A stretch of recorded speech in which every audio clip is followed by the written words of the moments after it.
Balmo Chokorobaka Blasrali Kando Jagasiri Kando Dongaja Don Sebalite Donjam Madu Kanyesi Jamana Dun ni politiki moma ako John Sete la tigela ka ko bena wati do wati min jamana dun be sugandilike ubake ni limaniade wati do la ube danaya sigi kasro balimaya tala sinjiya tala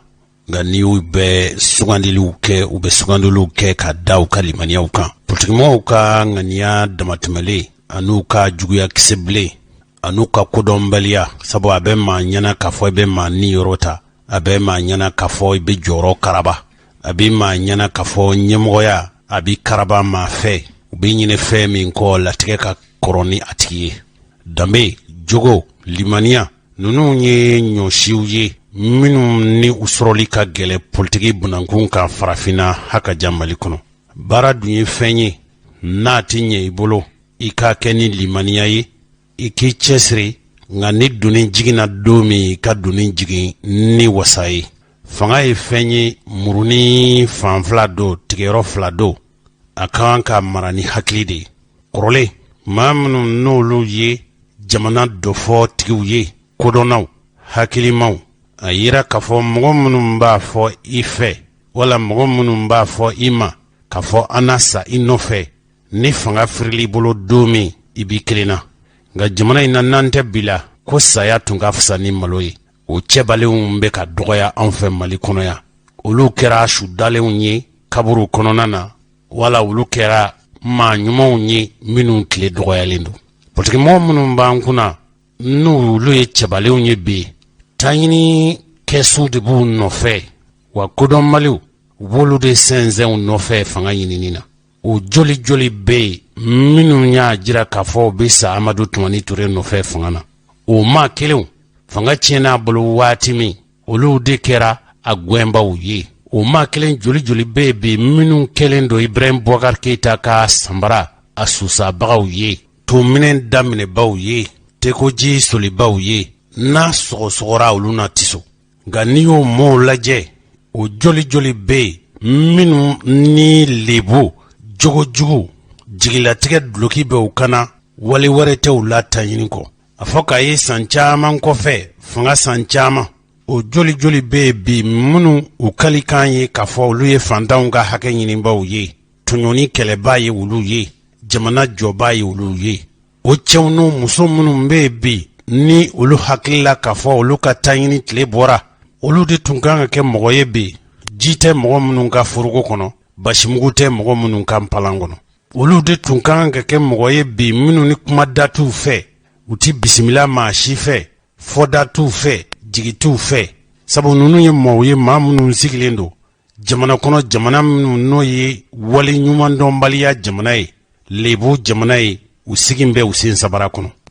kailimania ni jamana joli ye kaini ndi faso kuma bolila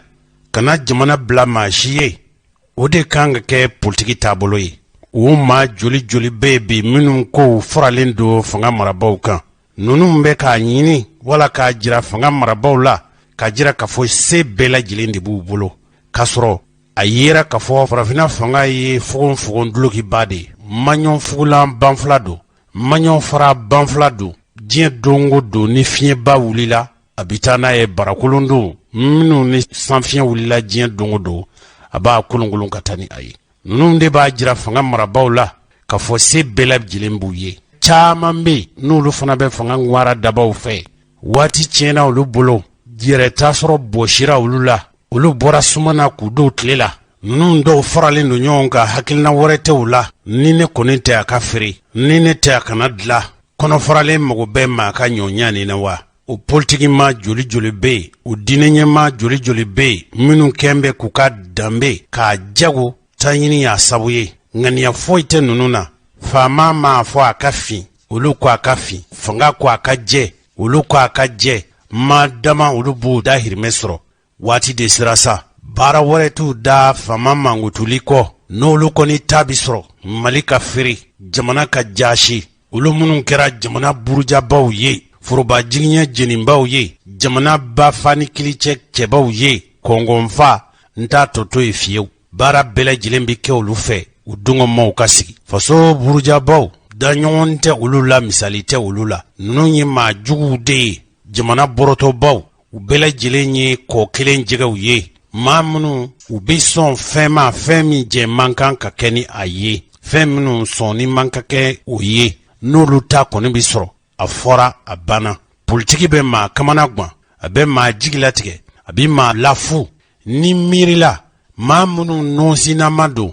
ni tile min bɔra u n'u ɲɛta ni su min kora u n'olu fiɲata mali politiki kɛnɛ farafina politiki kɛnɛ fadenya jugu man t'a sɔrɔ i fɛ e si ka ban i ta ka tiɲɛ wala n bɛ n t'a sɔrɔ i fɛ i kɛra maa sugu o sugu ye sa jɛnkina kɛ ni e ye ka fara ɲɔgɔn kan janfa bingani taɲini jamana burujali maa minnu ni fiɲɛ yɛlɛmana fa min fɛ u yɛrɛw bɛ yɛlɛma o fan fɛ maa minnu ti danbe dɔn u ti jogo dɔn u ti miiri dɔn bamananw ko suruku n'a ka pɔlɔnfɔla a bɛɛ wara ninnu de bɛna ka na jamanaden limaniyanenw nka minnu n'u ka limaniya ka bon nka n'u ka kodɔn ma se ka na ninnu nɛgɛ ka dɔ fara u ka gɛlɛya n'u ka kɔlɔlɔ n'u ka jigilatigɛ kan wala maa minnu se wɛrɛ tɛ u ye n'i ye nasɔngɔ di u ma olu na tɛmɛ i dungo sira fɛ ninnu dun ye fɛnw ye fɛn minnu a tɛ bɔ ntɛnɛnna ka kari sɔrɔ radio ɲɛta ɲɛbila kuma ye nin an baden cɛ ni muso maakɔrɔba ni denmisɛn a bɛɛ lajɛlen aw bisimila aw ka dɔn kibaru kɛnɛ kan an balimaw i n'a fɔ kunungo an ka dɔn kibaru kɛnɛ kan an tun y'a jira u la k'a fɔ an ni mɔgɔ bɛna barosigi kɛ o tɛ mɔgɔ wɛrɛ ye o ye amadu koyita de ye ni a y'a sɔrɔ k'a fɔ ibrahim bokar keyita ka fanga na min tora ibrahim bokar keyita nɔfɛ fo kana fanga in paron sɔrɔlasiw fɛ o tɛ mɔgɔ wɛrɛ ye o ye amadu koyita de ye ale tun ye denmisɛnw ani fasoden ɲumanya bɛ se ka kolokolo faso kɔnɔ cogo min ale tun ye o minisiri ye a y'i cɛsiri kosɛbɛ a ye ibrahim bokar keyita a y'a dɛmɛ ni kɔnɔnjɛya ye fɛn o fɛn bɛ yen n'o ye ibrahim bokar keyita lafasa wale ye a ka jɔda bonyaniw na kosɛbɛ hali ibrahim bokar keyita fɛmɔgɔw la minnu kɛra macɛsirilenw ye ni kɔnɔnjɛya ye tuma dɔ la kɛra sabu ye a yɛrɛ manguyara mɔgɔ dɔw fɛ jalagew lagosilew bonyebaliya kumaw ka ɲɛsin a yɛrɛ ma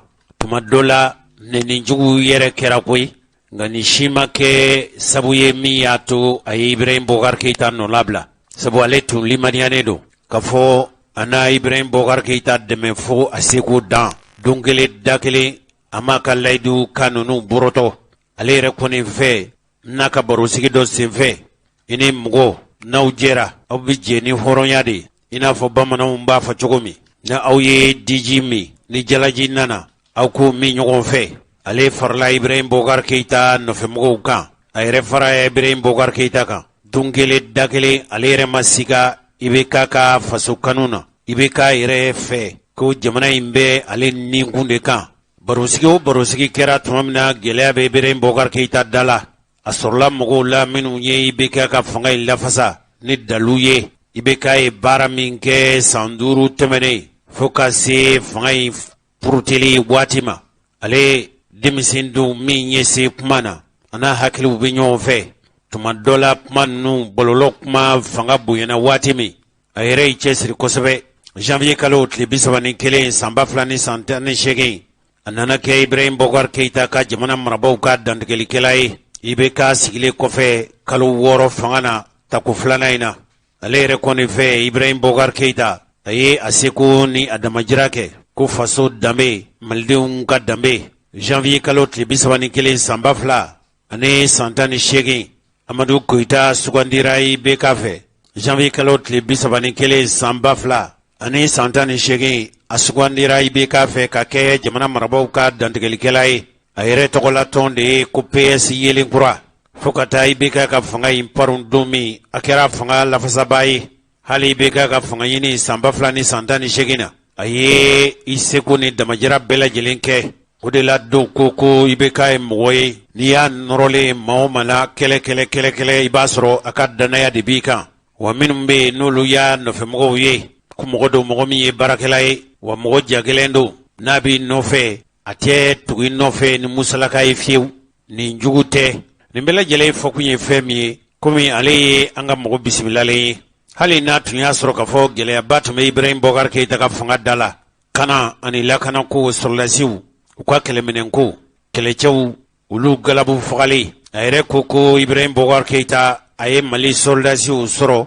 lahalaya gulen de la dabali ni fɛɛrɛ minnu tigɛra n'u k'a ma ko loi d'orientation de programmation militaire ko Mali sɔrɔdasiw tun bɛ labɛn na kuma caman fɔra a fɛ o de ye a wele kun ye anw fɛ hali cɛfɔ ni kanbɛn IBK ka fanga in paroni min kɛra ka se bi ma baro in sigikun de y'o ye baro in ɲininkali ninnu kɛra Ibrahim Diallo Cu de fɛ n'a y'a sɔrɔ mɔgɔ bɛ yen bi min bɛ se ka kuma IBK ka fanga kan Amadu Koyita bɛ o mɔgɔw la wa n'a bɛ kuma a bɛ kuma ni kɔnɔjɛya de cikɛ baara ɲɛsɔrɔ dabali ni fɛɛrɛ minnu bɛ tigɛ farikolo ɲɛnajɛ kana a yɛrɛ ka fɔcogo la ko n'i y'a ye mɔgɔ o mɔgɔ tugura Ibrahim Boubacar Keïta nɔfɛ ni kɔnɔjɛya ye k'olu tun ye baarakɛlaw de ye wa olu u b'a dɔn k'a fɔ jamana in tun ma nɔgɔ nka olu bɛ fɛn o fɛn kɛ u b'a kɛ ni Mali de ye ko malidenw de bɛ baara ɲɛni wara baara ɲɛbaliya ko bɛ malidenw de bolo kunun tun ye kunungo ye bi yɛrɛ ye bi de ye yala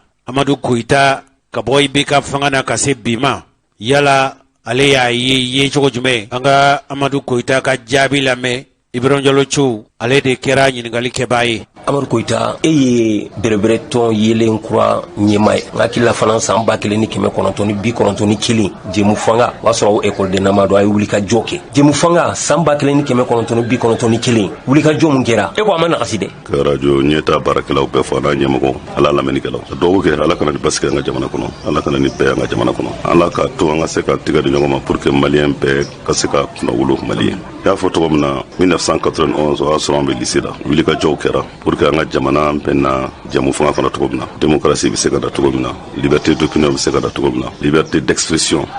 ni pluralisme politique a kɛlɛ a ma ja an badenw n'an sinji caman tɔɔrɔ la n'an b'a fɔ o ma les martyrs de mars 91 jɔnlatigɛ la fɛn ma bon ni nin ye ne mɔgɔ ye nin di faso ko la k'i nin di hakilina ni miiriya la faso bɔ ɲɔgɔn na cogo min na a ka kan ni ala ye minnu garisɛgɛ olu ka se k'o baara tɔ continuer olu kan ka fɛn de kɛ pour que minnu binna Mali ye u kana ben siɲɛ fila Mali ye u kana ben siɲɛ fila o kɔrɔ ye mun ye an nana ye démocratie kɔnɔna na démocratie ma nɔgɔn dictature ka nɔgɔn démocratie parce que dictature ye maa kelen fanga de ye dictature ye jagoya fanga de ye ni dictature la n'a fɔra ku n'i ko bananku i bɛ taa fɔ yɔrɔ wɛrɛ démocratie dun ye hakilina de ye bɛɛ n'i ka hakilina don démocratie la mais hakilinaw bɛɛ bɛ ɲɔgɔn sɔrɔ yɔrɔ min na o ye jamana ye jamana bɔ nɔgɔ la cogo min na donc caman kɛra a kɔnɔ gɛlɛyaw caman yera a kɔnɔ fana nka min kɛra o de tun kan ka consolider min tiɲɛna o tun bɛ se ka dilan cogo min na tout an tun ye denmisɛnnin kuma an tun bɛ lycée la mais an b'a dɔn Mali de farafinna bɛ Mali ka transition ɲɔgɔnna y'a la ɲɔgɔnna ye sabula coup d'état kɛlen Musa ka fanga binnen mouvement démocratique ani sɔrɔsiw y'u tigɛ di ɲɔgɔn ma ka CTSP créer an ka transition kɛra kalo 14 kɔnɔna na a kalo 14 kɔnɔ an sera ka référendum kɛ ka élection législative kɛ ka élection présidentielle kɛ ka communal kɛ yɔrɔ caman fana na Mali tun kɛra modèle de Alpha Nana y'a ka 100 ans kɛ na 100 ans kɔnɔna gɛlɛya dɔw yera 97 la élection kɔnɔna gɛlɛya yera donc phase de 13 avril o fana ye processus de phase de maturation a ma nɔgɔn n'i ye jamanabaw lajɛ ani France ka révolution 1789 ko caman kɛra après yani basigi kana donc Amadou Toumani Touré ala ka hinɛ ala ka da yɔrɔ sumaya n'an b'ale fɔ ale ma soldat de la démocratie maliyɛnw tilala ka danaya d'a kan tuguni 2002 n'a nana concept ye n'a fɔ ma ko consensus ka jamanaden bɛɛ fara ɲɔgɔn kan sabula baara dɔrɔn de bɛ jamana bɔ nɔgɔ la ni jamana ma développer gɛlɛya caman bɛ na consensus kɔnɔna na baara caman kɛra siraw dilanna dɔgɔtɔrɔsow jɔra dɔw farala saraw kan amow nana fɛn caman kɛra fo kana se gɛlɛya min nana s'an ma fana Libi kɛlɛ kɔfɛ ni rébellion tilala ka wuli o tun kan ka kɛ waati de maliyɛnw ka fara ɲɔgɔn kan o tun kan ka kɛ waati de an kana an bolo ɲɛsin mɔgɔ wɛrɛ ma an k'a fɔ dɔrɔn a ka kan anw de ka fara ɲɔgɔn kan minnu wulila k'a fɔ k'u bɛ jamana tila u kana se ka sɛbɛya sɔrɔ a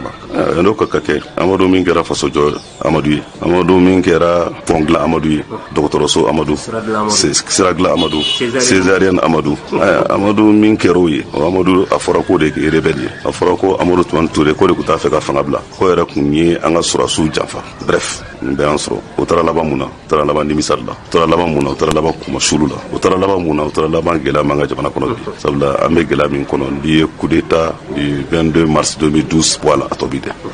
dɛ rébellion de la ka wuli an fɛ ka kɔrɔ de bɛ Modibo tile Musa Traoré o ye dɔɔnin k'a la sabula accord fɔlɔ min signera n'o ye accord d'Alger fɔlɔ min Musa Traoré de y'o signé les accords de Tamaracet yow kɛra a bɛn ka kɛra bɛn kɛra marifaw bilala hakiliw farala ɲɔgɔn kan a coup d'état kɔfɛ Kidal nana minɛ Gao minɛna Tombouctou minɛna kana minɛli kɛ fo Douentza an ye min k'a la bɛ kalo 8 kalo 9 kɛ Sate Mele Sise kɔ yan'an kun ka fara ɲɔgɔn kan kuma k'a fɔ k'an ka jamana minɛnen don an ka jamana a dun fɔra an ka jamana hymne national kɔnɔ ko sibiri kelen ne mɔgɔ k'a bɛ dankara ko la malidenw kan ka fara ɲɔgɔn kan ko mɔgɔ kelen ka wuli ka jɔ nka o kuma o kɛra farafarali ye politique ko la Bamakɔ yan kɛra farafarali ye sɔrɔdasi minnu kan ka taa lankana marifa min dilen don olu ma ani condition bɛɛ créelen d'u ye parce que u ni di jamana ma u ye serment de prêter k'olu ka baara ye ka jamana lakana k'olu ka baara ye ka jamana fanga a institution k'olu protéger olu ye dankari ko la nous sommes une grande nation ɲɛ wulila ka n'an dɛmɛ français nana n'o ye Serval ye MISMA kun bi yan n'o ye CEDEAO ye o fana yɛlɛmana ka kɛ MINUSMA ye gɛlɛya kɔnɔna na an sera ka yɔrɔ ninnu bɛɛ libérer fo ka se ka kalataw organiser président Ibrahim Boubacar Keïta sigira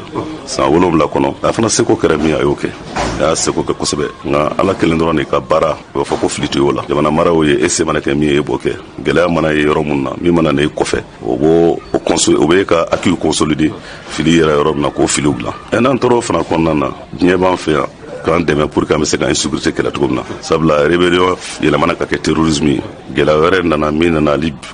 conflit communautaire ye min kun t'anw fɛ yen ka kɔrɔ c'est vrai ɲɔgɔn faamuya kun bɛ se ka don bagan maralaw ni sɛnɛkɛlaw ni ɲɔgɔn cɛ nka a kun bɛ dilan toujours an ka bulonba kɔnɔna na marifatɔw nana y'o la an kun ma miiri n'a ye fiyewu k'a fɔ min bɛ ka kɛ bi k'a bɛ k'anw fɛ yan nɔ an kun fɛ an kun b'a ye télé la a bɛ kɛ jamana wɛrɛw de la a y'a fɔ k'a ye maliyɛn k'i maliyɛn ɲɔgɔn da k'a kantigɛ an y'o bɛɛ ye jamana kɔnɔ an y'o bɛɛ ye gɛlɛya nana jamana kɔnɔ ka kan jamanadenw ka fara ɲɔgɔn kan an ka bɔ mɔgɔ ko la an ka bɔ ne ko la an ka bɔ mɔgɔ la gosi la an ka dɔn jamana ni fɛn kelen min b'a an bɛɛ kɛ an bɛɛ jɛlen don fɛn kelen ma o ye Mali o Mali de mɔgɔ ba jamanaden bɛɛ la malheureusement 2020 kɔnɔna na élection législative organisée gɛlɛya dɔw yera la o fana bɛɛ kun bɛ se ka dilan démocratie kɔnɔna na dɔw wulila ko mouvement de 5 juin ka bɛɛ daw minɛ ka bɔ ko fo président Ibrahim Boubacar Keïta jamanadenw ye danaya da mɔgɔ min kan 2018 n'a ka mandat ye san filanan kun ye san 5 n'o kun y'a laban ye 2018-2023 donc ka taa gɛlɛyaw kɛ fo ka taa mɔgɔ fagabo fana na sabula les événements du 10-11 juillet wele bilala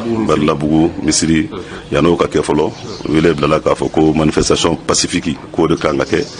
aya denmisɛnninw labɔra maliyɛnw labɔra u nana wele kala mɛn u y'u to la ka maliyɛnw bila k'u ka taa jamana so attaqué n'o ye an ka bulonba yɛrɛ n'o ye assemblée nationale ye ka t'o dakoro ci ka taa ORTM attaqué ka taa haut conseil des collectivités attaqué ka taa station dɔw jeni ka taa mɔgɔw ka bien privés mɛ tapo ka immeuble min bɛ k'o jeni aya o conséquences nana ni min ye minnu tayana an b'a ɲini ala fɛ ala k'o dayɔrɔ sumaya an kɔni kun fɛ mars 91 bɔlen a la politique kɛlɛ kun man kan ka na ni mɔgɔ tanya an ka jamana kɔnɔ mars 91 bɔlen a la politique mɔgɔ si kun kan ka wuli ka walidenw bila k'u su k'u bila kojugu kan an hakili kun t'o ye san 30 nimisa de nana wa taɲa de nana san 30 an hakili kun ye bɛ fɛn minnu na o bɛɛ ma se ka kɛ a kun kɛra an kɔnɔ dɔrɔn ko n'an nana démocratie la ko ye tare ko bɛɛ bɛ dilan a yɛrɛ ma ko n'an nana démocratie la ko maliyɛn ka taɲɛ kun bɛ sabati yɔrɔnin kelen kalanko kun bɛ sabati yɔrɔnin kelen kɛnɛyako kun bɛ sabati yɔrɔnin kelen mali basigi kun bɛ sabati yɔrɔnin kelen c'est vrai baaraw kun ma nɔgɔn caman kɛra caman tora alifa seko kɛra min ye alifa y'o kɛ siraw dilanna pɔnw jɔra institution sera ka parce que a bɛna kuma na a kun kan ka démocratie yɛrɛ sinsin fɔlɔ ani institution caman kɛra mɛ fili caman fana yera la Aman Ture fana nana o fana seko kɛra caman ye o fana y'o kɛ fili yɛrɛ baara dɔ fana nɔ na IBK fana nana o fana se kɛra caman ye so ale bɛna kuma min na o y'a sɔrɔ an ka outil de défense n'o y'an ka force d'armée sécurité ye olu ka labɛnw kuma sabati ten kosɛbɛ loi dilanna n'a b'a fɔ ma loi d'orientation et de programmation militaire o dilanna pour que sɔrɔsiw bɛ se ka labɛn cogo min na u ka condition de travail bɛ se ka améliorer u ka condition de vie bɛ se ka améliorer ani fana minɛnw bɛ se ka d'u ma cogo min na pour ka se ka jamana lakana parce que jamana mana kɛ cogo o cogo mɔgɔ wɛrɛ mana an dɛmɛ mɔgɔ wɛrɛ nana k'a b'an dɛmɛ o ka dɛmɛ bɛ na anw ka dɛmɛ de kɔfɛ o ka dɛmɛ bɛ na anw ka bolo di ɲɔgɔn ma de kɔfɛ donc an bɛ se k'a fɔ démocratie kɔnɔna na ne bɛ verre ye à moitié plein mais non à moitié vide donc n'i ye verre ta i b'a tila fila ye i b'a fɔ tilancɛ ne b'o de ye k'a fɔ k'o ɲɛna tilancɛ o ma ɲɛ mais processus do o si kuma kan k'an kɔndi ka taa fɔ k'an bɛ mɔgɔw la futinɛ ka mɔgɔw la setani fo ka t'o fana se tuguni sɔrɔsiw ka tila ka bɔ kana tuguni ka na coup d'état wɛrɛ kɛ tuguni n'o kɛra le 18 août 2020 n'o mana ni gɛlɛya ye a tɛna ni nɔgɔya foyi jamana kɔnɔ. An balimaw nin tun ye k'a daminɛ kabili 1991 ani 91 mars kalo tile 26 ka bɔ waati de la sa bɛɛ y'a nalen u yɛrɛw ka fɔcogo la n'o ye démocratie ye fo kana se Ibrahim Boubacar Keïta ka fanga in paroni ma sɔrɔlasi minnu nana fanga na a caman dun tun ye IBK nɔfɛ baarakɛbagaw ye a jɛn bɛ yen k'a fɔ u ni Ibrahim Boubacar Keïta ma baara kɛ ɲɔgɔn fɛ an ka jamana in kɔnɔ fanga o fanga n'a kɛra firifɛn ye maa min n'o bɛ jɔ ni fanga kungo ye fili minnu kɛra ka diɲɛ n'o filiw ye nka k'a dɔn k'a fɔ baara bɛɛ ma tiɲɛ baara minnu n'olu tiɲɛna ka diɲɛ n'olu ye nka wasa minnu sɔrɔla baara senfɛ k'olu fana ɲɛfɔ mali ka gɛlɛya ye fɛn min ye o ye ni fanga kura kɔni nana kɔrɔlen bɛɛ lajɛlen u bi tigɛ ka fili ka kɛ i n'a fɔ foyi ɲuman ma dilan lagosili mankutu tiɲɛ lanɔgɔyali o ye mali fiɲɛba ye amadu koyita fɛ minnu tun miiri la k'a fɔ sɔrɔlasiw ye fanga pɔrɔni min kɛ utukalo tile 28 ka se bi ma mali bɛna a yɛrɛ sɔrɔ nka yala amadu koyita min b'a fɛ ka fɔ la an k'o lamɛn bani caman kun ye tigɛrɛ fɔ 18 août caman hakilila k'a fɔ ko ni coup d'état kɛra o de bɛna ni basigi jamana kɔnɔ caman hakilila ko jamana problème ye mɔgɔ ko de or jamana problème kun tɛ mɔgɔ ko dɔrɔn ye mali bɛ yɔrɔ min na bi n'i bɛ analyse kɛ mɔgɔ ko dɔrɔn i bɛ fili i bɛ fɛn caman de jateminɛ ka dɔn n'a gɛlɛya nana jigoni fila tɛ se ka ɲɔgɔn suma mɔgɔw kun kan ka sabali ka bolo di ɲɔgɔn ma kɛ surtout gɛlɛya daminɛni président Ibrahim Boubacar Keïta kun y'a ɲini maliyɛnw fɛ a y'a bolo bɔ a ye n'an ka fara ɲɔgɔn kan ne fili yɛrɛ yɔrɔ min na an ka a tila ɲɔgɔn fɛ CEDEAO yɛrɛ ye wuli ka jɔ kɛ sommet extraordinaire kɛra chef d'état nana yan nɔ o si m'a to segin ko ka kɛ ka jateminɛ kɛ ka hakili bila dusu ye pour que an kana don gɛlɛya wɛrɛ kɔnɔ an taar'o la fo ka taa don coup d'état kɔnɔna na o coup d'état yɛrɛ dɔw o ma se k'a assumer parce que dɔw ko président démissionnera an y'a fɔ cu an bɛ segin k'a fɔ démission o ye volontaire de démission bɛ kɛ i sago de ma nka n'i minɛna ka taa marifatigiw ni ɲɔgɔn cɛ n'i démissionnera an kɔni tɛ se k'a fɔ k'a fɔ k'o ye démission volontaire ye nka jamana kanu kama parce que ne gɛlɛya b'i kan ne gɛlɛya wɛrɛ nana n'i ma ne hakili minɛ ni min fara t'a tɔ bɛɛ dɔɔnin an y'a ɲini k'a fɔ sɔrɔdasiw nalen ani M5 mɔgɔw ani maliyɛnw an bɛɛ ka fara ɲɔgɔn kan an bɛ se ka bɔ a gɛlɛya kɔnɔ cogo min na CEDEAO yɛrɛ y'an dɛmɛ président civil dɔ kun taara n'o ye bandaw ye ani vice président taara CNT sigira a caman sigira gɛlɛya kɔnɔ sabula ale CNT sigira cogo min na an sɔrɔla maa fɛ k'a fɔ concertation wulila a organiser u ye min fɔ o ye décret ta CNT bɛ sigi ni hakilina de a jɛkulu de kan ka di n'an b'a fɔ ma tubabukan clé de répartition o si ma k'o cogo la mais malgré tout olu si jiginnen ka fisa n'a jeninen donc an k'o bɛɛ la an ka se ka fara ɲɔgɔn kan fɔlɔ gɛlɛya min bɛ Mali kan n'o ye insécurité ye an bɛ se ka fu sira la cogo min na ka caman bɔ a la nka cu an kana ɲɔgɔn nɛgɛnɛ 18 août ni bi cɛ ni ma fara insécurité kan t'a fɛ fɛn bɔra la dɛ an t'a fɔ k'a fɔ k'ale ye fangakɔrɔ mɔgɔ ye k'an b'an disi gosi n'a ye k'a diyara n ye mɔgɔ si t'a fɛ i ka jamana ka lagosi ka se nin cogo la maa si t'a fɛ i ka jamana ka bila gɛlɛya façon dɔ kɔnɔna na tiɲɛ fana tɛ ba de fɛ ni tiɲɛ nana n'i m'a fɔ aya n'i ye bɔgɔ sin ka kɛ bin kan n'a ma dɔ fara bin kundama ka taa bɔ la gɛlɛya bɛ hali bi k'a ye yɛrɛ an ka dugu kelen ka minɛ fo ka kalo 3 kalo 4 n'o ye farabugu ye an ma se k'o bila fo négociation dɔw taara kɛ fo négociation minnu y'a négociation kan an b'o fɔ o conseil mɔgɔw wulila fɛn dɔw bɛ n'a bɛ se ka dilan ka sɔrɔ marifa ma ci o bɛ se ka kɛ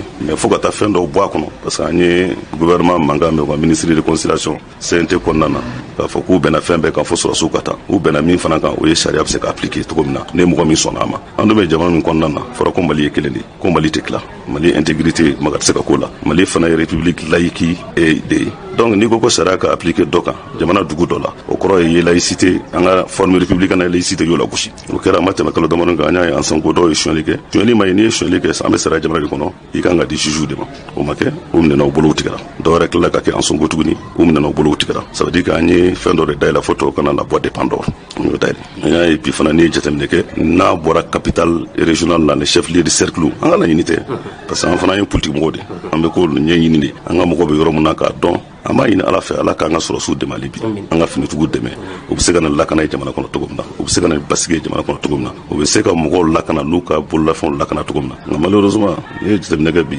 ka daminɛ centre la n'an ko centre Segu fan dɔw b'a la Ɲɔra fan fɛ ka taa Ɲɔnɔ plutôt ka taa fɔ Mopti n'i ye jamana ta yen yɔrɔ la k'a tila 3 ye kelen de bɛ Mali bolo 2 bɛ terroriste bolo an bɛ yɔrɔ min na bi o t'an ka laɲini n'a tun y'a sɔrɔ k'a fɔ Jalaki tun bɛ Ibrahim Boubacar Keïta ka fanga nɔ kan o tun ye maa minnu bɛ yen n'o ye jamanadenw ye ni sɔrɔ tɛ ni sɔrɔba t'u fɛ olu ka haminako fɔlɔfɔlɔ tun ye fɛn min ye o tun ye u ka balo u ka haju ɲɛfɛnw fɛn o fɛn ni maaya tɛ taa kɔ nka n'a kɛra gɛlɛyafɛn ye a kɔlɔlɔ bɛ se jamanadenw ma o ye balofɛnw de ye i n'a fɔ tolo i n'a fɔ sogo i n'a fɔ dunfɛnw a tun kɛra sabu ye yɛrɛ maaw tun ye u kanbɔ e ko kunungo u yɛrɛw ma bɔ wa ka jira k'a fɔ ko sɔngɔ n'o ye balo sɔngɔw ye olu kɛn bɛ damatɛmɛ yɛlɛn ye bi ka sɔrɔ wulikajɔ tun kɛra ka ɲɛsin Ibrahim Boubacar Keïta ka fanga ma kosɛbɛ n'a tun y'a sɔrɔ k'a fɔ kɛlɛ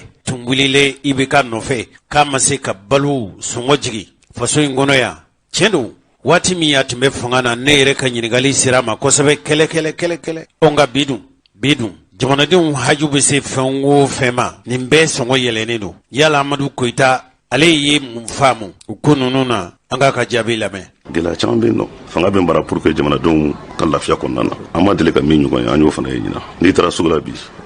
ni Nigéria bɔra yen CEDEAO kɔnɔna na Mali de deuxième pays bagan mara la Nigéria dɔrɔn de b'a ɲɛ Sénégal o Côte d'Ivoire o jamana caman Guinée o anw de ka misi bɛ bɔ ka taa yen nɔ anw de ka baganw bɛ taa yen k'a fɔ bi k'an bɛ sogo kilo 1 san 600 dɔw yɛrɛ ko fɔ 700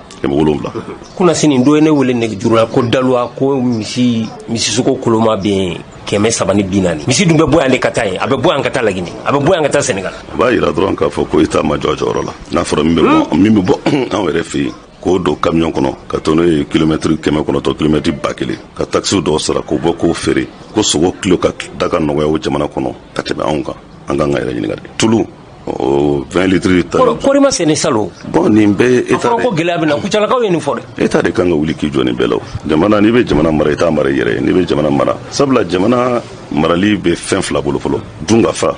ani kɛnɛya ni dun ka fa ma sabati kɛnɛya tɛ yen dɛ ni kɛnɛya ye dun ka fa tɛ jamana min na o jamana kɔni jamana tɛ se ka sabati cogo si la ne ko munna ni gɛlɛya donna an faso Mali kɔnɔ munna aw politique mɔgɔ munna aw tɛ fara ɲɔgɔn kan Mali la a fɔli man di an b'a yɛrɛ ɲininka est-ce que an bɛ jamana kelen kɔnɔ est-ce que an bɛ Sunjata Keyita ka jamana de kɔnɔ est-ce que an bɛ Sékou Amadu ka jamana de kɔnɔ est-ce que an bɛ Da Mɔnzɔn Bidɔn Kulubali Babɛnba Cɛba ka jamana de kɔnɔ an m'an disi gosi n'olu ye olu ka kɛwale ma kɛ fɛn bɛɛ ka kɛ bi jamana kɔnɔ jamana nin kɛra an caman bɛ yen an bɛɛ b'a la dɛ fasoden ɲumanya a b'an da de la t'an dusukun na a b'an da la t'an dusukun na sabula yeko o bɛ fɔ ko bɔ yanni i k'a fɔ a kɛ n'i y'a kɛ n'i ye min kɛ n'olu bɛnna n'i ye min fɔ ma o de ye sira ɲuman ye mais malheureusement encore waati o waati n'an kan ka fara ɲɔgɔn kan k'a fɔ furugu mana don an ni ɲɔgɔn cɛ cogo o cogo an bɛ gɛlɛya min kɔnɔ n'o ye terrorisme kɛlɛli ye parce que n ye nin fana bɛɛ fɔ nin fana si tɛ se ka basigi tant que sécurité tɛ yen n'i y'a mɛn ko sɛnɛ bɛ kɛ ko kɔɔri bɛ sɔrɔ ko malo bɛ sɔrɔ ko baganw bɛ se ka mara ka ɲɛ o b'a sɔrɔ minnu b'a baara kɛ u lakananen don bi i bɛ faga misi kelen kama insécurité bɛ fa bali Sikaso salo malo caman jenina dogo firini jabali an yɛrɛ taara ka taa u lajɛ ani Farabugu an y'o bɛɛ n'i ye miiri k'a fɔ baara min bɛ kɛ pour que malo ka se ka sɔrɔ terrorisme mana wuli u bɛ Ala tɔgɔ de b'u da an ka diinɛ sanuman de b'u da Ala b'a dɔn silamɛya t'o ye silamɛya kɔnɔ ye badenya silamɛya kɔnɔ ye sinjiya silamɛya kɔnɔ ye ɲɔgɔn kanu silamɛya kɔnɔ ye ɲɔgɔn an ka hinɛ ka to ɲɔgɔn na k'o diinɛ sanuman ta k'o tɔgɔ kɛ ka taa balo ka taa tasuma bila o la yɔrɔ wɛrɛ tɛ dɛ kɛra Farabugu ani Bamakɔ ma da n'a bɛ tɛmɛ kilo 400 500 kan donc n'o gɛlɛyaw bɛɛ nana yan'an ka fara ɲɔgɔn kan anw de bɛ furugu la anw de bɛ ɲɔgɔn lagosi la ɲɔgɔn lagosi yɛrɛ kɛra an dalagɛsɛ ye jamana nin yɛrɛ kɛra pour que i ka se ka tɔgɔ sɔrɔ pour que bɛɛ k'i tɔgɔ fɔ f'i ka bɔ réseaux sociaux de la ka manba dɔ ta n'i ma faama ta i bɛ dɔnniba dɔ ta n'i m'o ta i bɛ dɔ fa ta n'i m'o ta i bɛ tɔgɔtigi dɔ ta k'o neni k'o buruja n'o kɛra e ka vie bɛ taa fo ba caman na o tɛ jamana si bɔ nɔgɔ la tu a fɔ Mali danbe tɛ an ka valeur tɛ an ka éducation tɛ an ka hakililaw tɛ se ka kɛ kelen ye an b'o kuma kɛ o bɛ se ka kɛ bonya kɔnɔna na o bɛ se ka kɛ karama kɔnɔna na ka sɔrɔ a ma kɛ ɲɔgɔn burujali ye ka sɔrɔ a ma kɛ ɲɔgɔn nini maa si tɛ to bilen fu tu a fɔli man di n'i ye zone CEDEAO ta bi n'an ma farati bɛɛ bɛ ka taa k'an to dɛ tu wallahi bɛɛ bɛ ka taa k'an to i mana télé n ye document dɔ kalan a bɛ tile 3 bɔ n ye fɛn dɔ sɛbɛnnen a la n yɛrɛ la tu en tant que malien i mana kɛ mɔgɔ a bɛ digi la kosɛbɛ a bɛ digi la kuma la f'a bɛ k'i kɔnɔ minnu b'a sɛbɛn est-ce que u tɛ Mali de contre la mais f'an ka bɔ fana bɛɛ kɔnɔ n y'a ye a sɛbɛnna ko Mali de ye capitale ye Bamakɔ ko diɲɛ bɛ kɔnɔna na ko capitale min nɔgɔlen don diɲɛ bɛ capitale ko ye Bamakɔ ye wallahi n y'a kalan n terikɛ dɔ bɛ assainissement na n y'a wele n ma se k'a sɔrɔ pour en savoir davantage mɔgɔ bɛ se ka kɛ se t'i ye fɛn t'i kun nka o t'i danbe b'i la danbe de ye mun ye jɛya sanuya bɛ danbe la an ye silamɛw de sanuya jɔyɔrɔ ka bon kosɛbɛ o ni jateminɛ kɛ secteur caman na bi jamana tɔw bɛ ka taa anw bɛ ka segin waati sera sa an ka yɛrɛ ɲininka mun de nana nin bɛɛ ye an ka dɔ fana jamana si tɛ bɔ ɲɔgɔn na ni baara tɛ an ka bɔ kuma caman nin kɔnɔna na an ka bɔ ɲɔgɔn buruja kɔnɔna na an ka bɔ ɲɔgɔn lagosi kɔnɔna na an bɛɛ ka ɲɔgɔn sɔrɔ i kɛra sɔrasi ye o i kɛra sivili ye o i kɛra politiki mɔgɔ ye o i ye maliyɛn de fɔlɔ maliyɛnw an ka ɲɔgɔn sɔrɔ ka hakili jagabɔ kɛ an bɛ bɔ nin kɔnɔna na cogo jumɛn sinon su don o don kunu ka fisa de bi a balimaw jamana in gɛlɛya dɔ ye fɛn min ye o de ye ni fanga kalifara mɔgɔ min na yani o ka dɛmɛ n'o tɛ Cogɛl Kokala Mayiga a ye sɛbɛnbɔ wiliwilimada kɛra a fɛ k'u ka ɲini jamanadenw fɛ u bɛ se k'ale dɛmɛ nin baara in na cogo min a yɛrɛ ka fɔcogo la k'a b'a ɲini bɛɛ lajɛlen fɛ u ka ale nɔbɔ u ka kɔlɔsi baara la ka se cogo min a bɛ se ka bilasira cogo ɲuman min na. Fiɲɛ minnu bɛ sɔrɔ a ka baara la, baara minnu bɛ ladila fɛ diɲɛ don o don, sabu ale tɛ maa ka baara la, a bɛ malidenw de ka baara la. O tuma k'u k'ale dɛmɛ baara min dira ma faso fɛ, baara in a bɛ se ka wasa sɔrɔ cogo min. Yala Amadu Koyita dun ale ye dɛmɛ in ye, a bɛ se ka Cogɛl Kokala Mayiga ni jamana yɛrɛ dɛmɛ cogo min. A ye ciw ka ɲininkali jaabi. An bɛ se ka bɔ dingɛ kɔnɔ cogo min, an k'a ka jaabi lamɛn bani. An bɛ bɔ a kɔnɔ cogo min na an bɔ a kɔnɔ tiɲɛ kan fɔlɔ. N'an bɛ ɲɔgɔn sɔrɔ ka sigi ka kuma ka kɛ tiɲɛ ye, n'an bɛ ɲɔgɔn sɔrɔ ka sigi ka kuma a ka kɛ maliko ye, n'an bɛ ɲɔgɔn sɔrɔ ka sigi ka kuma maliko la a ka kɛ bɛɛ k'i hakilina di jamana ɲɛ t'a la. An ka bɔ yɛrɛko la, an ka bɔ ɲɔgɔn na gosi la. N'an m'o kɛ wa an k'an kumakan batu, parce que fɔlɔ kumakan tun ye sanu de. Fɔlɔ ne maliyɛn kumana, ni surtout ne faama kumana, ni ɲɛmɔgɔ kumana, dugutigi mana kuma, n'a kun fɔra Musa Tarawele man di ye dɛ, an y'a a ka régime kɛlɛ, nka n'a kun fɔra fɔlɔ ko Musa Tarawele bɛ kuma télé ou bien radio la, heure min mana fɔ a heure bɛɛ bɛ sigilan ta k'i bɛɛ bɛ sigi, bɛ Bamako, bɛ hali dimɔgɔw n'a banna i b'a mankan mɛn. Kumakan ye parce que fanga tun bɛ fanga la o waati, fanga la o kuma, nka sisan n'a fɔra k'an ka faamaw bɛ kuma,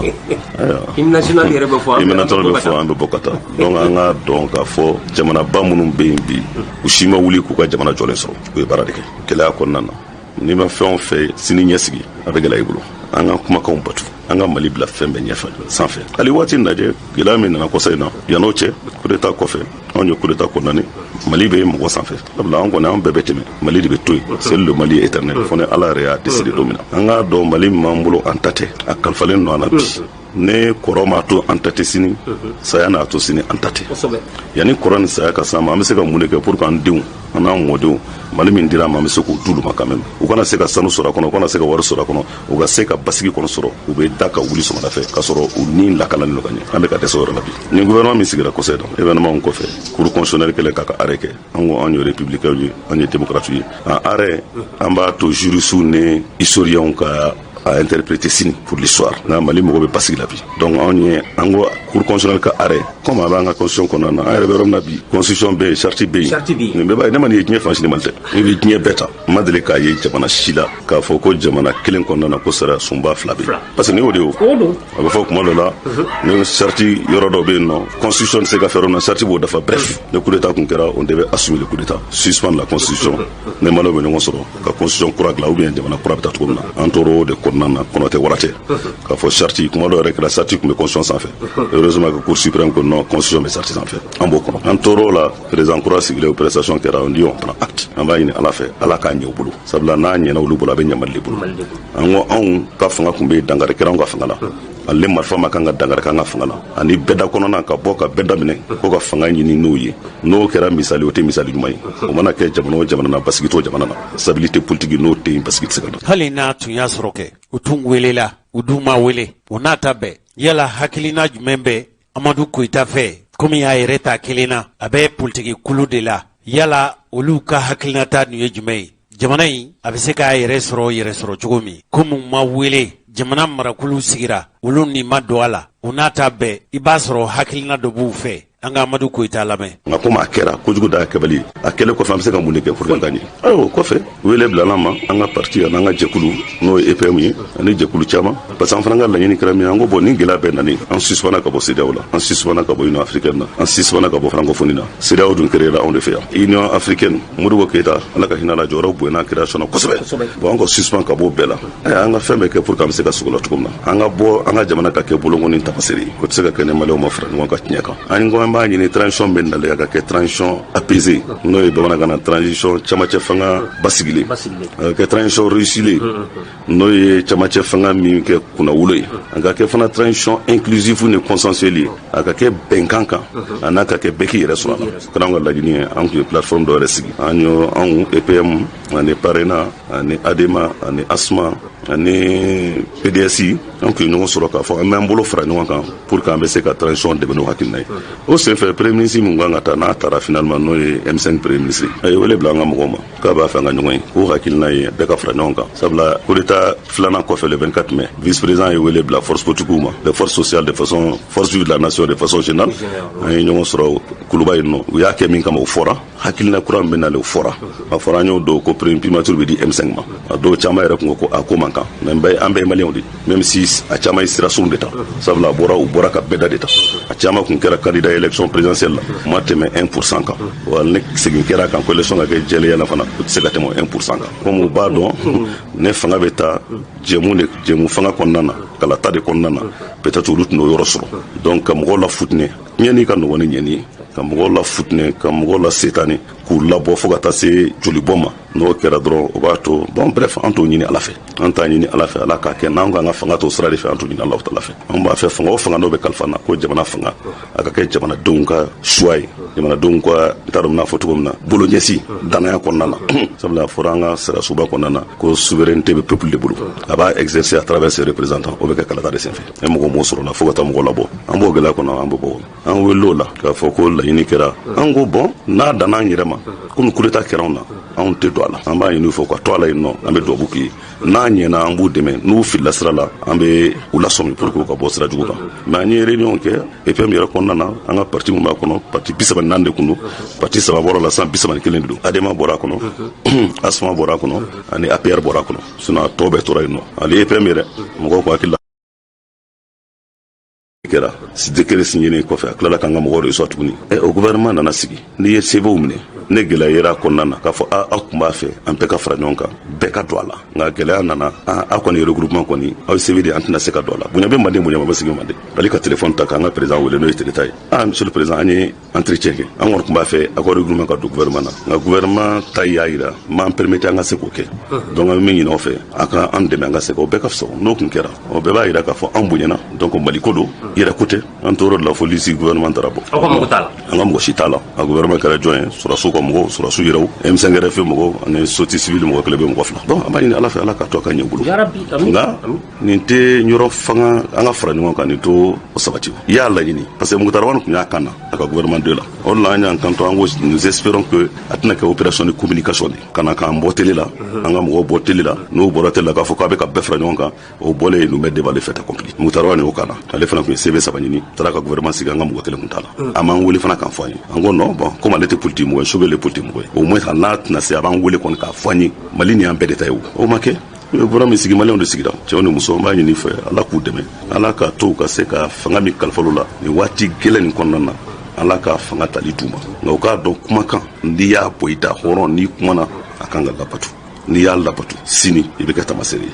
n'i m'a labato fana sini n'i ye ɲɔgɔnna wɛrɛ kɛ a bɛ gɛlɛya mɔgɔ k'i ka wele lamɛn dɛ a bɛ gɛlɛya donc o ka bɔ nin ɲɔgɔnna kɔnɔna na an bɛ min fana ɲini an b'a ɲini hali bi transition ala ka se ka nɔgɔya ala ka se ka to ka kɛ basigi kɔnɔna na an ye min fana fɔ an ye engagement ta depuis coup d'état nin kɛra le 18 août a fɔra ko cɛmancɛ fanga nin ko kalo 18 san 1 ani kalo 6 kalo 9 kɔni kɛra kɔnɔna na o kɔni kɛra dɔrɔn tubabukan na ko tourner en rond o kɛra an kɔni y'a kɛ ten dɔrɔn ten an ma fɛn sigilen foyi ye n ye nin gɛlɛya min bɛɛ fɔ o bɛɛ kɛra kalo 9 de kɔnɔna na insécurité ka gɛlɛya courant ko courant yɛrɛ bi kɔni o bɛ ɲini ka k'an bolo ko n t'a dɔn n bɛna fɔ cogo min na ma kan goyɔ ye tellement que courant tigɛ o yɛrɛ a fɔra ko baguette magique tɛ yen i n'a fɔ an kan ka magiciens de ta k'u bila gouvernement na n'i nana gouvernement na gɛlɛya de bɛ i bɛna kɔnɔ ka solution sɔrɔ a la ayiwa an ye dumuni ko kuma fɔ tulu ko buru yɛrɛ kun nana dɔrɔn tan ko farilo o sɔngɔ kan ayiwa olu kɛ maliyɛnw fana ka wuli k'o kɛlɛw kɛ an fana t'o kɛ dɛ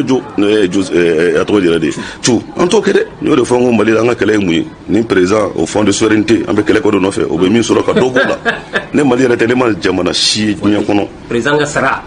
fond de sara yɛrɛ tɛ dɛ fond de souveraineté a bɛ jamana bɛɛ ne ma o bɛ bɛɛ de da o de k'an ka wuli an ka jamana bɛ bɔ gɛlɛya kɔnɔ cogo min na sogo kilo k'i yɛrɛ sɔrɔ 400 ka na fo 600 fo yɔrɔ dɔ 700 o bɛ maliyɛn million bɛɛ concerné kosɛbɛ tulu ka bɔ 140 ou 150 la ka t'i sɔrɔ fo 200 ni kɔ la o bɛ maliyɛn million 20 bɛɛ concerné an ɲɛ t'o la dɛ an ɲɛ b'a la de karisa ye faama ye min bɛ di yan nɔ an bɛ kɛlɛ kɔ nɔfɛ nin o de k'an ka wuli ka kɛlɛ kɛ essentiel nɔfɛ yanni an k'a fɔ o an bɛ min ɲini k'a fɔ fanga min sigira a fɔra ko yuruguyurugu barika ka bɔ Mali kɔnɔ ko corruption barika ka bon o de k'an ka kɛlɛ kɛ min bɛ se ka to vérificateur général ka rapport la milliards minnu bɛ fɔ o milliards an bɛ se ka kɛlɛ kɛ cogo min na pour que u bɛ se ka sɔrɔ la an ɲɛ t'o si la dɛ an kɔni ɲɛ b'a la karisa bɛ nin sɔrɔ ala de ye karisa bila yen bi a bɛ nin min sɔrɔ ka ca a ka tɔ b'o la an kɔni ɲɛ b'o dɔrɔn wa faso ɲɛmɔgɔ fana n'an ye kuma fɔ an k'an ka kumakanw bato donc gouvernement kɔni sigira anw bɛ min ɲini sisan délai min fɔra kalo 18 kalo 9 tora kalo 9 non an ka laɲini in na an ye plateforme min sigi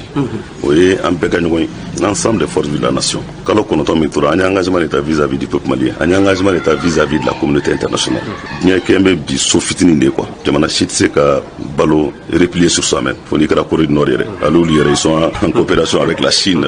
et puis l'URSS ou bien la Russie an t'a ɲini an ka kow ɲɔgɔnnaw ye sabula min b'anw fɛ yan valeur dɔw bɛ yan nɔ n t'u ka lagosi tɛ donc n'an y'o fɛnw ta kalo kɔnɔntɔn min tora n'an sigira ka bɛn c'est vrai kalo kɔnɔntɔn fɔlɔ min tɛmɛna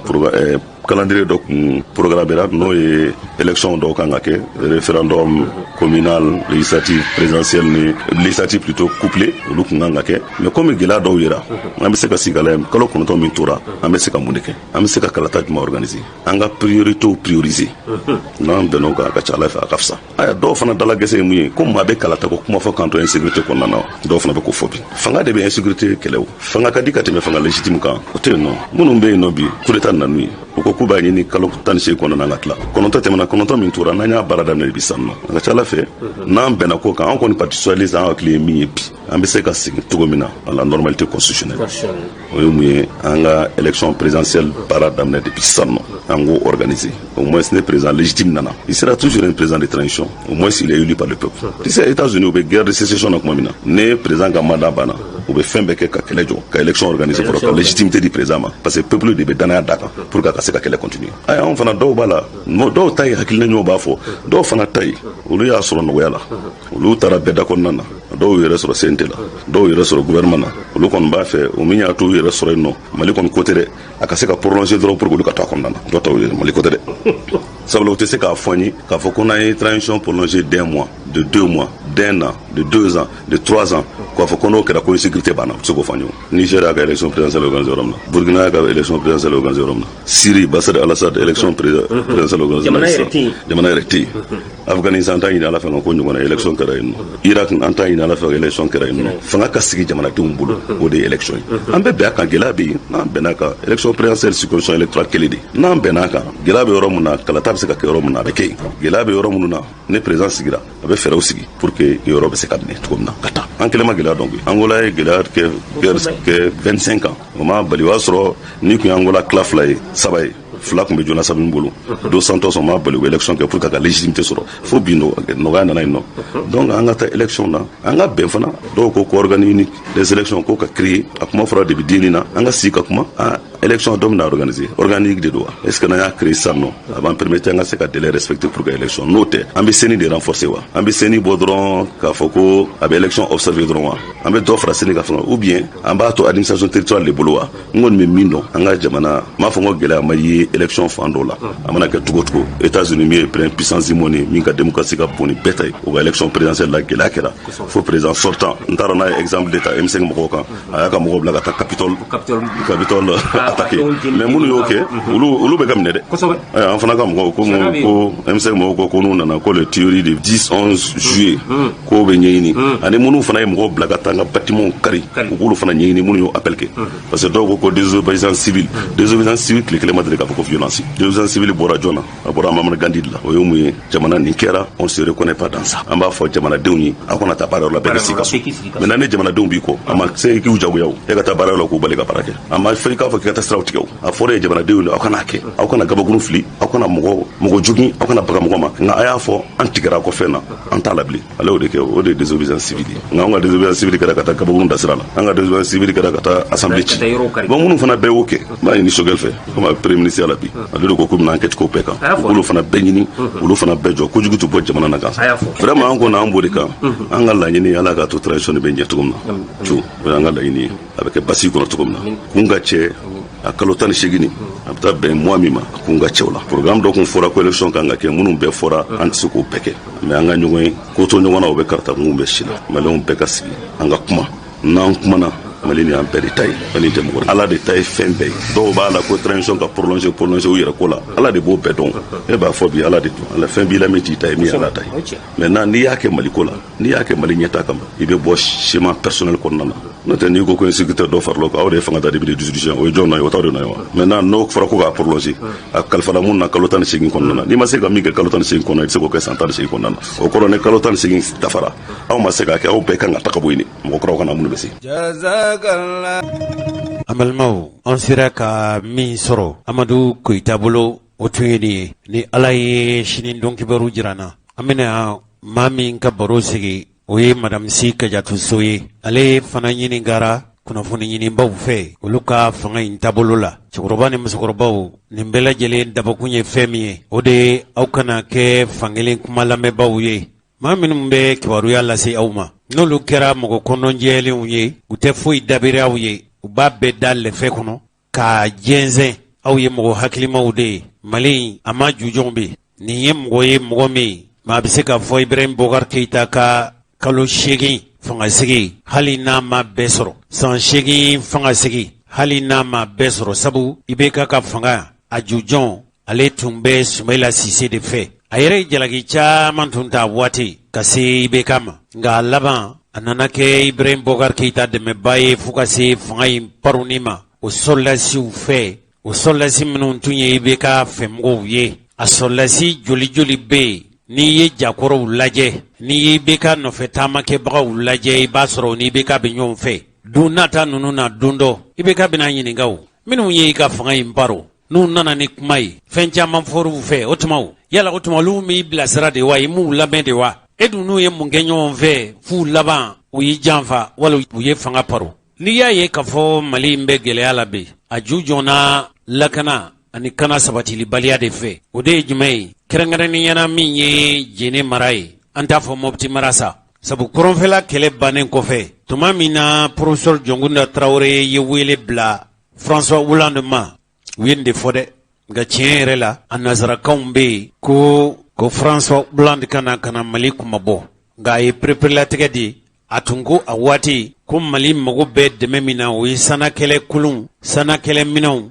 ani sanakɛlɛ n'a bɛ f'o ma ko appui aérien ka dɛmɛ ta ka Mali sɛgɛrɛ ni kɛlɛkɛ pankolonw ye Jɔnkala Jɔnkunda y'o de fɔ hali n'u laban o nana kɛ fɛn wɛrɛ ye Mali bolo tuma min na k'a daminɛ Gawo ka yɛlɛn ka taa Kidal Tombouctou Menaka ani Tawudeni o yɔrɔ de tun ye kanako gɛlɛya ye n'o tɛ min ye Mopti mara ye ka na fo Segu ani Kulukɔrɔ mara la papalikɛla ninnu tun ma se yen kunnafoni laseba dɔw ye ɲininkali kɛ Jene donsow la anw kɔni ma se ka wuli ka se nka bɔlɔlɔ sanfɛ kibaruya laseli jafilɛ bundaso dɔ bɛ yen ko Sahel TV o ye maa dɔ ɲininka ko ye Mamadu Sagara ye tuma dɔ la donsow n'o ye Jene mara donsow ye yala daga min bɛ Mali dala bi n'o ye diinɛ kɛlɛ ni donsow dadonni ye kɛlɛ la yala jujɔn na jujɔn cogo min an ka Mamadu Sagara k'ale ye Jene donsow ka ɲɛmaa ye an ka yɛrɛ ɲininka bani jaabi min b'a fɛ o jaabi ninnu filɛ kɛlɛ min bɛ jamana in dala n'o ye pubalikɛla ninnu diinɛ kɛlɛcɛw ani donsow sen donni n'a kɔlɔlɔ hali bi saw a gungenen don an faso Mali da la bisimila Basila an fɛ jɛnɛ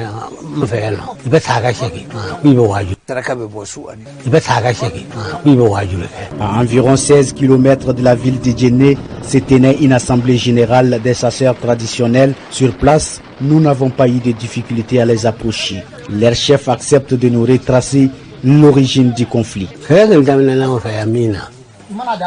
ina na fɛ yan nɔ i bɛ taa ka segin k'i bɛ waaju kɛ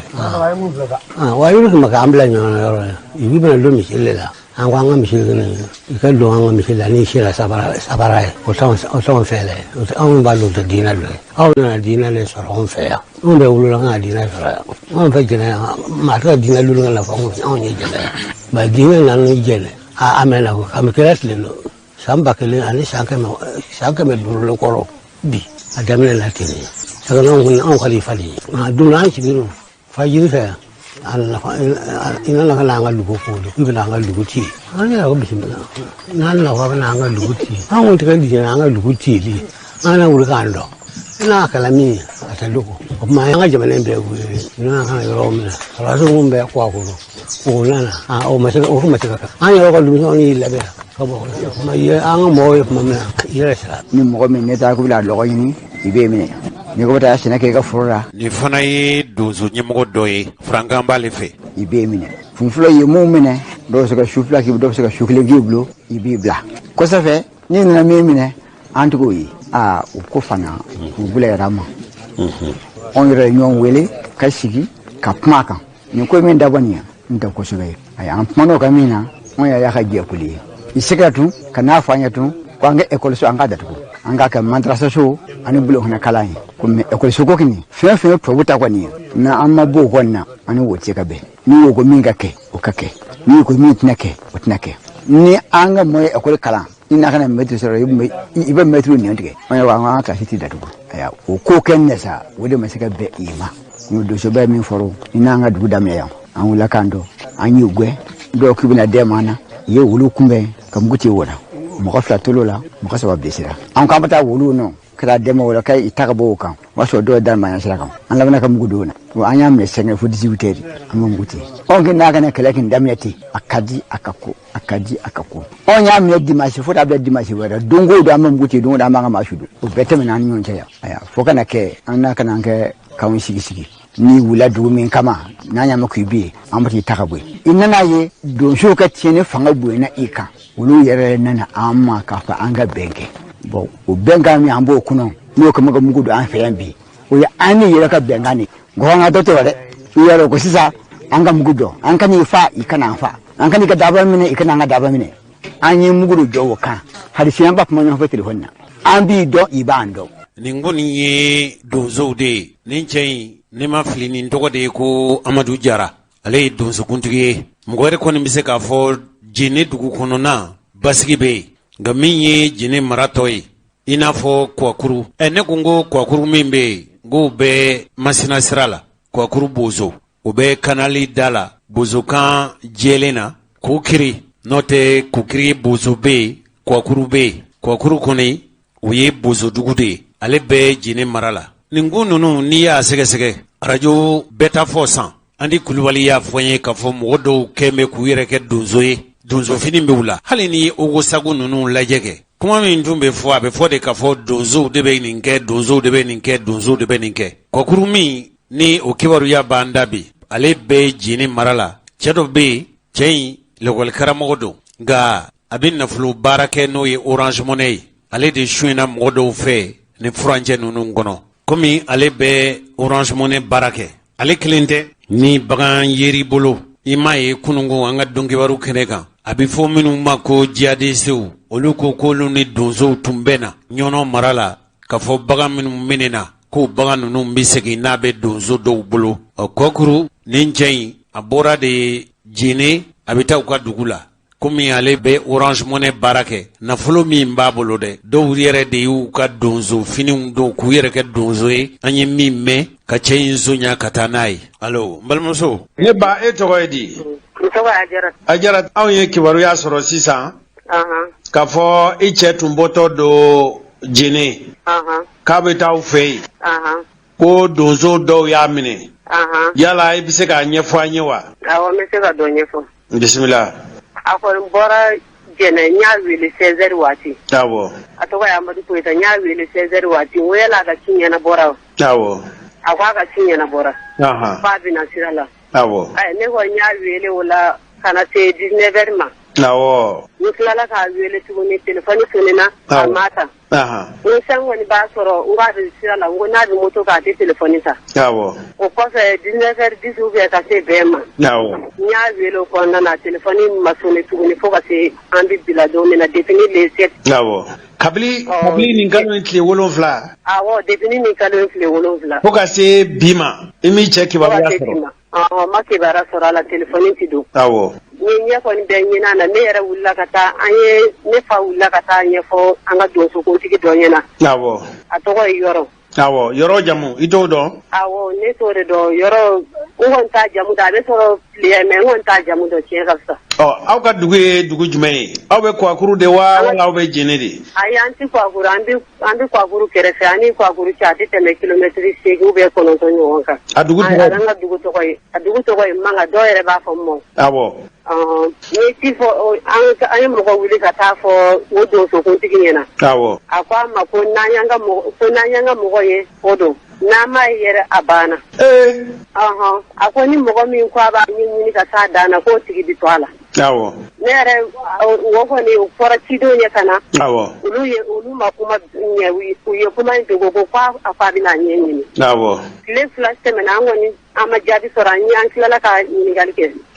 olu de bɔra ka kuma in fɔ tuguni k'a ye kuma in f'u ye ko tiɲɛ ka fisa u siranna ka kuma in fɔ k'a ko n'an ye mɔgɔ ye a banna n'an m'a yɛrɛ a banna ni mɔgɔ k'a b'a ɲɛɲini ka taa dan na a tigi bi to a la. E ma taa nin ci in fɔ i ka makɔrɔ i fa ni ci ɲɛna wa. awɔ olu de ci fɔ ɲɛna ci in fɔtɔla de o de nana ci in lase ne ma. ci in fɔra ne fa ni cini ale ye ci in mɛn laban na a ka sɔrɔ ka na ci in ɲɛfɔ ne ɲɛna tan. awɔ. aya n ko ni y'a y'o fɔ a bɛ dɔ kalama na. ne kɔni y'o kuma n ko ni y'a y'o fɔ a bɛ dɔ kalama nka ne kɔni ti foyi dɔn a la ne bɛ n ta di ala ma. awɔ. sisan n ye moto ta n taara jebe n taara Musa Jan fɛ yen nɔ. awɔ. n taara ɲɛfɔ ɲɛna. o Musa Jan ye jɔnni ye? Musa Jan ale ye donsokuntigi dɔ ye komi bɔmu dɔ wulila ye bɔmu tun y'a madimi. awɔ. a taara Sevare depuis ni sunkalo a segira sisan nin selentini kalo in kɔnɔna na a segira. awɔ. n taara ci ɲɛfɔ ale a ko walahi a t'a kalama sisan kɔni n ka taa ni tile fila in na a bɛna a ɲɛɲini. awɔ. n'a ye ɲɛ mun sɔrɔ a la. awɔ. an ye sigi fo ka se dɔgɔkun kelen ma n y'a wele k'a ɲininka ko ne ka ci kɔnɔ a ma se ka ɲɛ foyi sɔrɔ a la. awɔ. ayiwa n ko sisan kɔni n y'a faamu n tilala ka fɛn an ye ɲɛɲini kɛ. awɔ. n dɔgɔkɛ bɔra ka taa dugu dɔ la ka taa dɔ ɲininka a terikɛ dɔ bɛ yen nɔ. awɔ. ka t'o ɲininka o ko yala ko a ma n kɔrɔmuso cɛ yan fɛ wa. awɔ. a ko i kɔrɔmuso cɛ ko n'a mana ko karisa ni ko Adama Bilenni. awɔ. ale ni Maliki de y'a minɛ. awɔ. ko parce que olu de jɔlen kɛra sira la ne yɛrɛ tɛmɛnen kɛrɛfɛ fo n ye n tɛgɛ d'u ma k'u fo. awɔ. o y'a sɔrɔ olu yɛrɛ tilala k'a fɔ ne cɛ terikɛ ɲɛna k'a fɔ ko olu ye tilebe donso ye. awɔ. ayiwa ko in kɔni kɛra ten fo ka se bi ma an ma se ka ɲɛfɔ sɔrɔ a la an y'a Adama Bilenni wele. awɔ. ka mɔgɔw ci a ma a ko k'ale t'a kalama. ayiwa an kɔni an ka sariya bɛɛ bilalen ni yɔrɔ min a bila sigilen ni gaɲa de kan gaɲa an y'a mɛn ko a bɛ gaɲa de. u y'a faga de. o m'a faga de n y'a mɛn ko a bɛ gaɲa u ye fɛn k'a la wa an kɔni tɛ nouvelle foyi kalama a balolen don wa. a talen don an tɛ foyi kalama na. awɔ. ko a bɛ gaɲa n dɔgɔmuso terimuso dɔ yɛrɛ y'a wele. awɔ. a ko yala i Koyita ye i cɛ i mun de. awɔ. a ko ne Koyita ye ko ne kɔrɔmuso ba kelen fa kelen cɛ don. awɔ. ale yɛrɛ ko haya ko a bi an ka dugu la ko mɔgɔ ye i fɛn jira n na ko a bɛ so min kɔnɔ ko dɔ y'a jira n na yen nɔ. awɔ. u y'a minɛ u nana n'a ye dɔrɔn u y'a minɛ ka a ka minɛn foni ka bɔ a ka moto kɔfɛ k'a datugu ka taa so in kɔnɔ ko mɔgɔ yɛrɛ ye fɛn jira ne na n bɛ so in dɔn. awɔ. an kɔni y'a ɲɛɲini cogo bɛɛ la n'an y'u ɲininka olu k'u tɛ. e yɛrɛ ma wuli munna a ye dugu min f'i ye munna i ma wuli ka taa yen wala i ma mɔgɔ ci ka taa lajɛ. an ye wulikajɔ kɔni kɛ. an kɔni an ye wulikajɔ kɛ parce que an ye yen donsokuntigi wele k'a fɔ an ɲɛna. awɔ. ka tila k'a fɔ an ɲɛ n ko n'a sɔrɔ n'a ɲɛnabɔra cogo o cogo n'a sɔrɔ u tigiw k'u bɛ wari de fɛ. awɔ. n'u ye wari hakɛ mun fɔ k'an ka mɔgɔ bɔ ka na an b'a d'u ma. awɔ. hali bi an ma ɲɛ sɔrɔ a la ko a tigi ye tile 3 di yan kunun de kɛra o tile 3 dafalen n y'a wele a ko a ma se ka ɲɛ sɔrɔ a la. sisan n'a y'a sɔrɔ k'a fɔ e bɛ jɛnɛ mara donsokuntigiw bɛɛ lasɔrɔ sisan e bɛ mun f'u ye. ni k'aw bɛɛ lasɔrɔ min tun bɛ f'u ye wa. awɔ minnu bɛ se k'i dɛmɛ donsokuntigi ni donso ɲɛmɔgɔ minnu n'u bɛ se ka i dɛmɛ nin ko la n'a y'a sɔrɔ k'e n'u tun ye ɲɔgɔn ye i bɛ mun f'u ye. ayiwa ne ni mun ye ɲɔgɔn ye. awɔ. u ma nana n jigi sɛmɛ ala la n ye n jigi sɛmɛ u na. awɔ. n'a sɔrɔ u bɛ se ka ne cɛ n'a sɔrɔ u bɛ n cɛ yɔrɔ dɔn. awɔ. u ka ɲɛma n'a ye n'u t'a yɔrɔ dɔn u ka ɲɛma ala yɛrɛ de kama u b'a ɲini. awɔ. a ɲini cogo bɛɛ la. awɔ. ne kɔni ka laseli y'o de n'a sɔrɔ u y'a yɔrɔ dɔn u ka ɲɛma n'a ye n'a balolen d'u bolo n'a sɔrɔ fɛn fɛn b'a la u k'a ɲɛfɔ an ye. awɔ. ne kɔni ka welewele y'o dɔrɔn de. k'i tɔgɔ ye di. n tɔgɔ ye Ajara Tangara. Ajara Tangara ne Jose Traore radio ɲɛtaa la Bamako. n yɛrɛ bɛna ɲɛɲini kɛ i y'a faamu n bɛ fara i kan. Masina donsow fara jɛnɛ donsow kan. sabu ne ye mɔgɔ dɔw wele Masina a ko ma tiɲɛ yɛrɛ la aw ka yɔrɔ fɔlen ko Kwakuru ye. ko k'a fɔ ko donso tɔn kɛrɛnkɛrɛnnen bɛ yen. ne yɛrɛ y'a fɔ kaban ko i ni ɲɛmɔgɔ ye ɲɔgɔn ye. an bɛɛ lajɛlen an bɛ fara ɲɔgɔn kan an b'an dama kasi. jɛnɛ mara fo ka se Masina mara ma donso bɛ yen k'u ka bɔ a kalama k'a fɔ e cɛ u y'a minɛ donso a fɔra donso de y'a minɛ i cɛ kɔni tɛ ŋanamu mɔgɔ ye. a taara wari ta Orange Money na dɔrɔn ka na n'a ye. wari de tun b'a kun. wari bɔ a ka baara ye Orange Money baara ye ale de bɛ feere awɔ. a natɔla a taara wari de t'a segintɔ la. awɔ. a minɛna o de la. ni Ala sɔnna a ma i cɛ bɛ labila ni Ala sɔnna a ma inshallah. Ala k'o kɛ. i ka kuma laban ye jumɛn ye. ni mɔgɔ sera ka ne kɔni dɛmɛ ka cɛ kɔni ɲini n ba ala barika da n b'a tigi barika da ni ala sɔnna ma o de ye n ka kuma laban ye cɛmani kelen de b'an bolo den kelen de b'an bolo ne de si bɛ san 28 i cɛ dun ale kɔni bɛ se 40 fan fɛ ni ala sɔnna ma ni ala sɔnna ma a bɛ y'a mɛn ala k'o kɛ ala ne yɛrɛ bɛna wele bila donsow ma arajo ɲɛtaa la u bɛ lamɛnli kɛ Jeni ani Masina mara la ni min bɛ se k'i dɛmɛ o bɛ se ka ne Jose Traoré wele 76 06 60 66 n bɛ segin a kan 76 06 60 66 e yɛrɛ filɛ ni kibaruya min sɔrɔla i b'an ladɔnniya i y'a mɛn n y'a faamuya n'ala sɔnna n'ala sɔnna ma ala ka i cɛ ɲuman se i fɛ ye amin inshallah amin baraji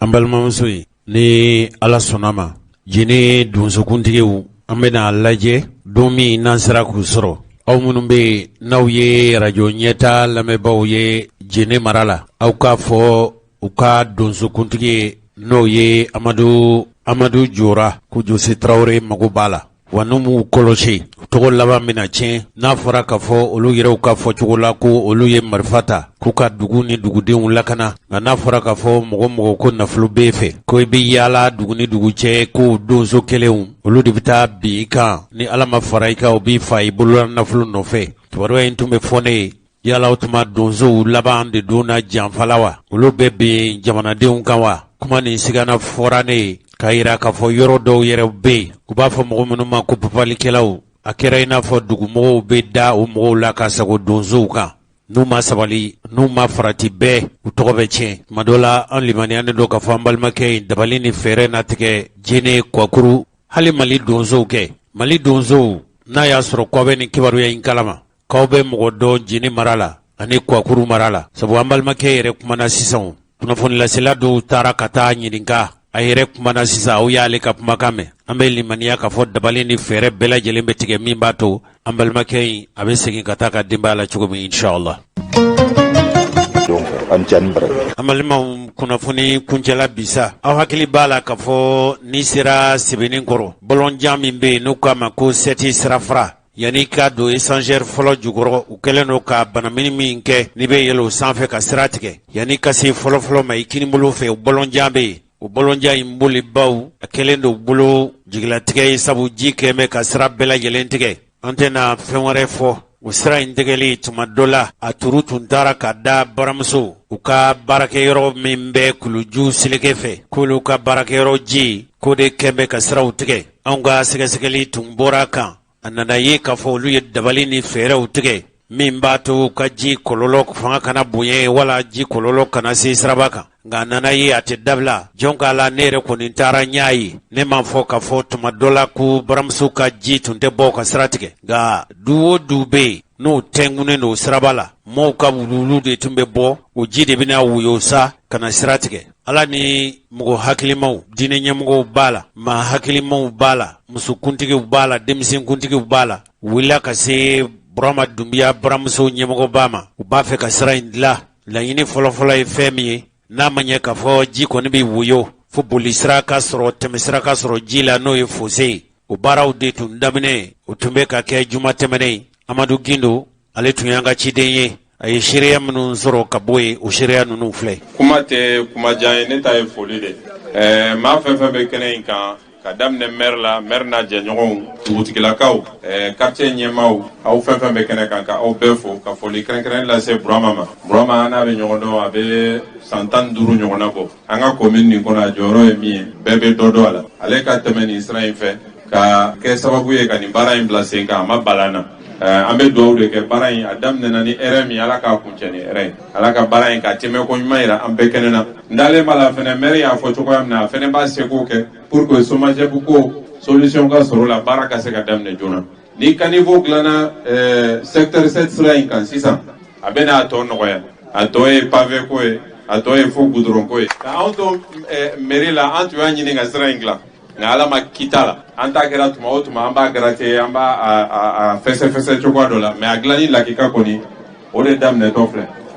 donc ka da la maire bɛ sira kan cogoya min na ka dɛmɛ kɛ ni ala sɔnna an bɛɛ bɛ an seko kɛ an bɛ se ka sababu ɲuman ɲini yɔrɔ o yɔrɔ ka lase quartier kɔnɔna la ni ala sɔnna an b'o kɛ donc an bɛ bɛɛ fo halisa ni ɲɔgɔnna kɛnɛ ala ka caya quartier kɔnɔ ala ka caya commune kɔnɔ ala ka jamana basigi aw bɛ an bɛ foli belebeleba ɲɛsin an ka diinɛ ɲɛmɔgɔw ma olu minnu bɛ kɛnɛ kan an ka alimamiw n'olu tɛmɛna ka bɔ yen an bɛ foli lase jamana ɲɛmɔgɔw ma a mɛrilakaw ani mɔgɔ wɛrɛ minnu bɛ tugu o la n'o bɔra an bɛ chef de quartier an bɛ foli lase olu ma bi n'i y'a ye an bɛ kɛnɛ in kan a sababu bɔra maa damadɔw la ne yɛrɛ b'o la o maaw caman bɛ kɛnɛ kan nka n'i y'a ye an sigira kɛnɛ in kan tuguni an filɛ ji min n'an filɛ o kunna basi in yɛrɛ sigilen bɛ ale tɛmɛ yɔrɔ de la an ye san 10 ani kɔ walima ka caya n'o ye an yɛrɛ kodɔnna k'a sɔrɔ ji in bɛ jigin ka bɔ kulu la solution ɲinina fan caman fɛ solution ma se ka sɔrɔ hakili la an jeunesse walima sigida denmisɛnninw olu yɛrɛ caman ye kɛlɛw k'a la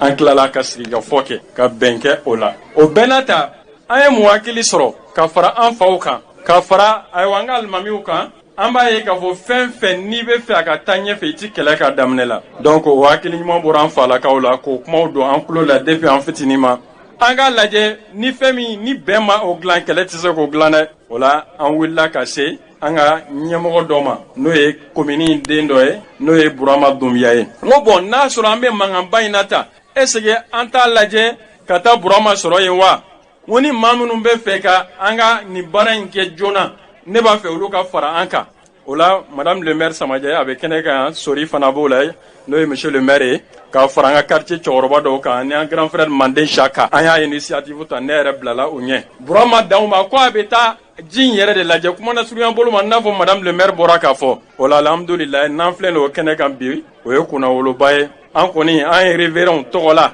an bɛna baara in a y'a miiri cogo min na n'a fɔ a bɛna kɛ an fana bɛna impliquer la ten fo ka baara in sabati o tuma an bɛ dugawu ɲini bɛɛ lajɛlen de fɛ an ye denmisɛnninw ye an tɛ fɛn bɛɛ ɲɛdɔn an ka n'a bɛ se ka ɲɛ cogo min fana la an bɛ yen nɔ ka bɛɛ lajɛlen na mɛ baara in ka se ka ɲɛ an bolo cogo min na ok kuma man di da kelen na an b'a ɲini ayiwa jama fɛ n'an donna maa min gasi la o tigi ka yafa ma wasalamu alaikum wa rahmatulah. an ka jɛ an k'an bolo di ɲɔgɔn ma bamananw ko jamakulu de jɛlen bɛ bi fɔ jamakulu jɛlen o de bɛ bi fɔ an ka jɛ an k'an bolo di ɲɔgɔn ma an ka se k'an ka sira dilan n'an m'a dilan mɔgɔ si de tɛ bɔ a ka jamana kan jamana wɛrɛ kana yan dilan anw ye kɛrɛnkɛrɛnnenya jamana nin n'o ye Mali ye kɛrɛnkɛrɛnnenya commune min ye n'o ye commune 4 ye n'an minnu y'a denw ye maa si de tɛna bɔ yɔrɔ si kana yan dilan k'anw sigilen to o la an ka wuli an ka bɛn an k'an bolo di ɲɔgɔn ma an ka don da kelen fɛ an ka bɔ da kelen fɛ an ka ɲɔgɔn dɛmɛ an k'an ka sira dilan ka d'a kan mun na diɲɛ jamana caman bɛ yen u tun nɔgɔlen don u tun bɛ kɔfɛ mais bibi na bi u bɛ diɲɛ jamana caman ɲɛ dɛ